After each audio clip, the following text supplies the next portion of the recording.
A special thank you to each of our subscribers who make this channel possible. Here's today's story.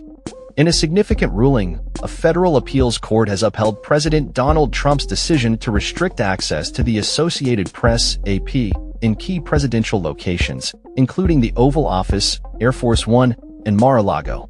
The court's decision allows the Trump White House to maintain its discretion over which journalists can enter these spaces, a move that has sparked widespread debate about press freedoms and First Amendment rights.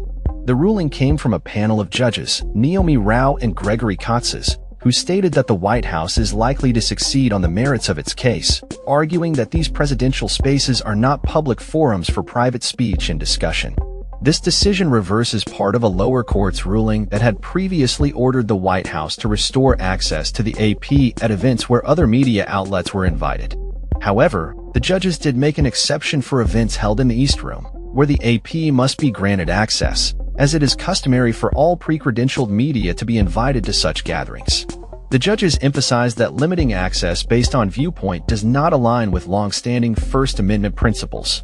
The AP had been barred from pooled events in the Oval Office and other locations after the organization refused to change its style guidance to refer to the Gulf of Mexico as the Gulf of America, a name change mandated by Trump.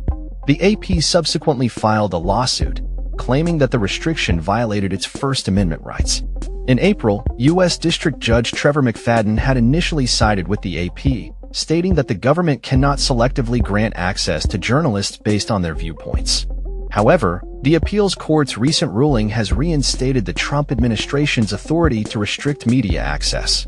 Trump celebrated the decision on social media, calling it a big win over what he termed fake news. He criticized the AP for not reporting the facts regarding the Gulf of America, further fueling the ongoing tension between the Trump administration and the media. The AP expressed disappointment in the court's decision and is currently reviewing its options. The ruling has raised concerns among press freedom advocates, who argue that it sets a dangerous precedent for limiting journalistic access based on political bias. Aaron Tur, director of public advocacy at the Foundation for Individual Rights and Expression, criticized the appellate court's opinion for downplaying First Amendment protections for news gathering.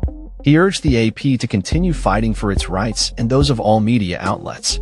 The dissenting opinion from Judge Cornelia Pillard highlighted the importance of preventing the exclusion of journalists based on their viewpoints.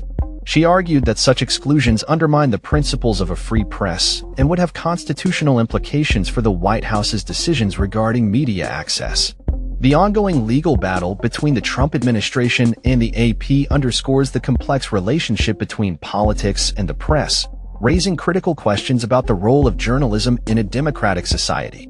As the case continues to unfold, the implications for press freedoms in the media landscape remain a pressing concern for journalists and advocates alike. That's all for this story. We upload videos every day covering many different subjects, so hit that subscribe button to stay informed. Thanks for watching.